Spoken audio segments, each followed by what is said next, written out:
Pakistan stock market में एक और तारीख साज दिन कारोबार के दौरान रिकॉर्ड पर रिकॉर्ड 100 इंडेक्स 1,77,000 जबकि 1,78,000 और 1,79,000 की सतह भी अबूर कर गई। ट्रेडिंग के दौरान 100 इंडेक्स में 2,600 से ज़ायद पॉइंट्स का इजाफा रिकॉर्ड किया गया। माहिरीन के मुताबिक पाकिस्तान स्टॉक एक्सचेंज में ये बुलंद सतह नए साल के आगाज़ पर सरमायाकारों के एतमाद की अक्कासी करती है।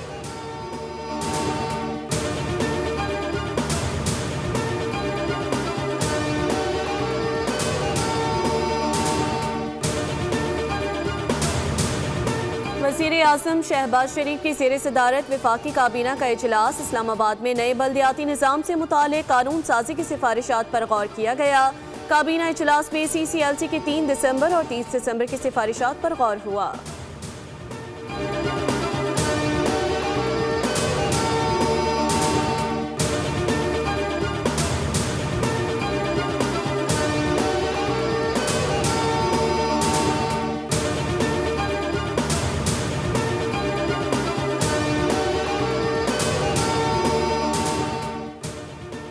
मुल्क के 5 बड़े हैं, इनके दरमियान एतमाद बढ़ाने के लिए राब्ता हुआ तो सूरत बहुत बेहतर समत में आगे बढ़ सकती है। राना सनाउल्लाह ने कहा है कि इन 5 बड़ों में नवाज शरीफ, शहबाज शरीफ, आसिफ जरदारी, बानी PTI और एक और शख्सियत है। जब तक इन 5 शख्सियात के दरमियान एतमाद साजी के लिए इकदाम नहीं होंगे तो ब्रेक थ्रू नहीं होगा। वज़ीर-ए-आज़म के मुशीर राना सनाउल्लाह कहते हैं कि जिन सोशल मीडिया अकाउंट्स से इदारों के खिलाफ मुहिम चलाई जाती है इनको बंद किया जाना चाहिए।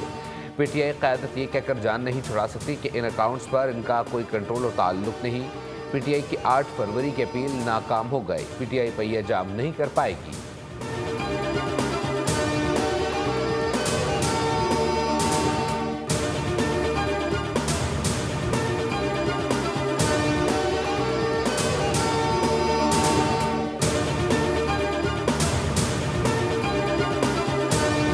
देखते हैं कि 26वीं और 27वीं आईनी तरमीम पे तनकीद तो की जाती है, लेकिन वो बताते नहीं है कि तनकीद क्या है, क्यों ये गलत है। क्या आईनी अदालत कायम होने से वफाक मजबूत नहीं हुआ?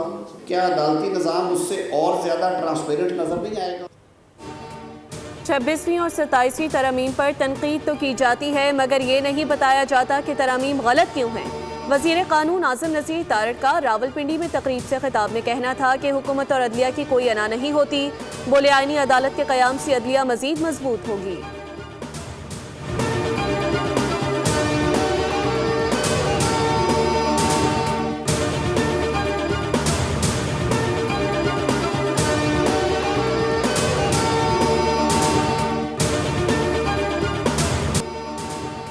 वज़ीर आला मरीम नवाज का पंजाब में आबी हयात के फ़रोग़ के लिए बड़ा कदम।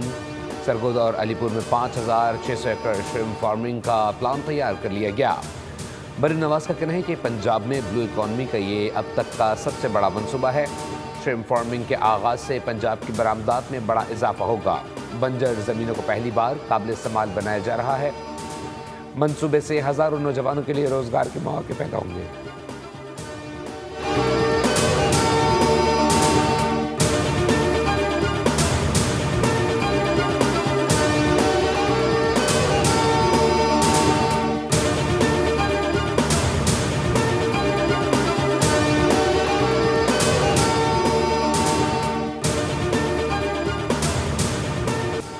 नेशनल सिक्योरिटी वर्कशॉप बलूचिस्तान के वफ्द का दौरा पेशावर।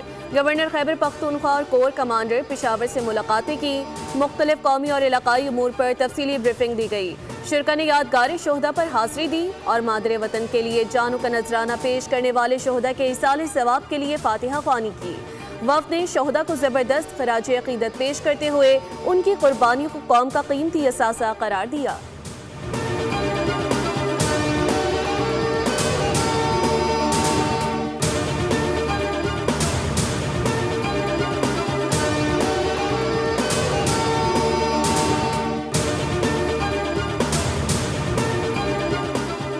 नवाबशाह में मेहरान हाईवे पर शदीद धुंध के बायस ट्रैफिक हादसा, 2 अफराद जाम बहक हो गए। पुलिस के मुताबिक हादसा मेहरान हाईवे बोचर के मकाम पर पेश आया।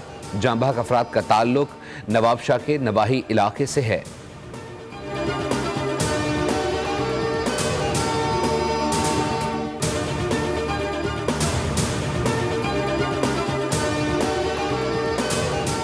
कराची के इलाके लांढी में अस्पताल चुरंगी के करीब ट्रॉलर की जद में आकर खातून जाँ बहक, शनाख्त 26 साला बुशरा के नाम से हो गई। पुलिस के मुताबिक जाँ बहक खातून मोटरसाइकिल चला रही थी। हादसे के बाद ट्रॉलर का ड्राइवर मौके से फरार हो गया।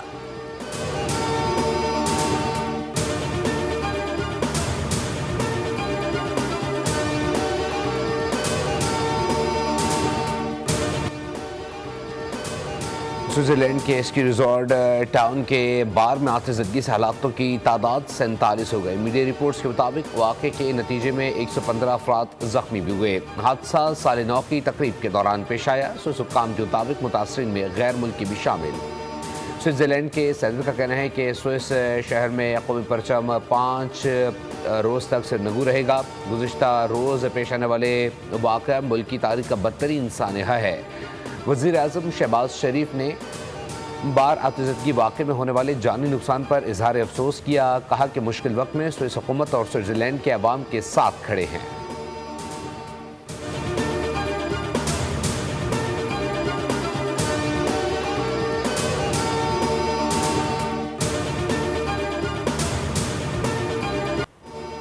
ज़ोहरान ममदानी ने न्यूयॉर्क के मेयर के ओहदे का हल्फ उठा लिया। 34 साला ज़ोहरान ममदानी ने कुरान पर हाथ रखकर हल्फ उठाया।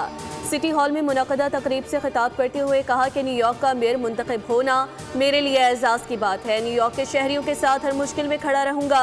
मैं वादा करता हूँ कि आवाम की खिदमत करूँगा, हुकूक के लिए लड़ूंगा। अपने वालिदैन का शुक्रिया अदा करता हूँ जिन्होंने मेरी परवरिश की।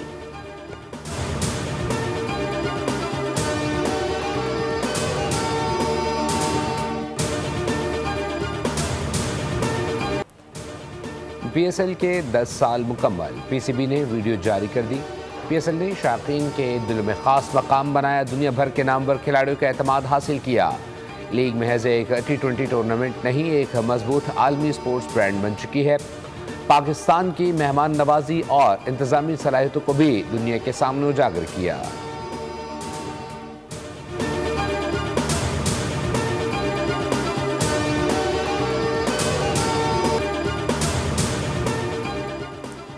ऑस्ट्रेलवी टेस्ट क्रिकेटर उस्मान ख्वाजा का इंटरनेशनल क्रिकेट से रिटायरमेंट का ऐलान। उस्मान ख्वाजा एशिया सीरीज का सिडनी में पिंक टेस्ट खेलने के बाद रिटायर हो जाएंगे। सिडनी क्रिकेट ग्राउंड से फर्स्ट क्लास क्रिकेट का आगाज करने वाले उस्मान ख्वाजा 88वां टेस्ट खेलकर रिटायर्ड होंगे। 39 साला उस्मान ख्वाजा ने 2011 में डेब्यू किया। 15 साला टेस्ट करियर में 6000 से ज्यादा रन्स बनाए। उस्मान 2023 में ICC टेस्ट क्रिकेटर और Shane Warne test cricketer of the year करार पाए। वो 2023 में ICC टेस्ट चैंपियनशिप जीतने वाली ऑस्ट्रेलवी टीम का हिस्सा भी थे।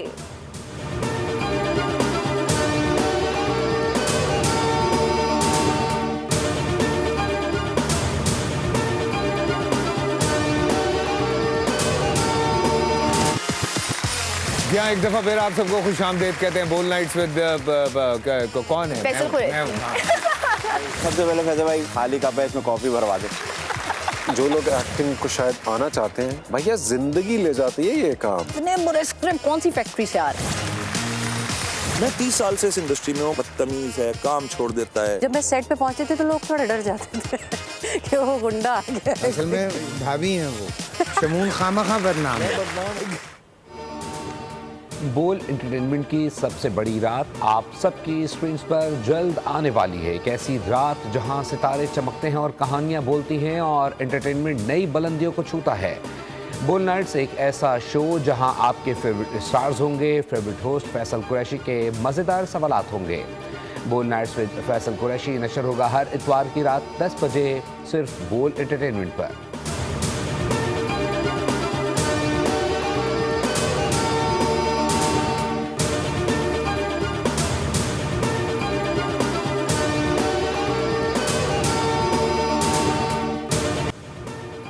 और मारूफ कॉमेडियन लहरी का आज 97वां यौम पैदाइश। मुमताज़ मज़ाहिया अदाकार सफ़ीरुल्लाह सिद्दीकी अलमारूफ लहरी ने फिल्मी करियर का आगाज़ 50 की दहाई में किया, जो 30 साल तक जारी रहा। 300 से ज़ायद फिल्मों में अदाकारी के जौहर दिखाए। बेमिसाल फनकार ने 11 बार निगार अवार्ड अपने नाम किया।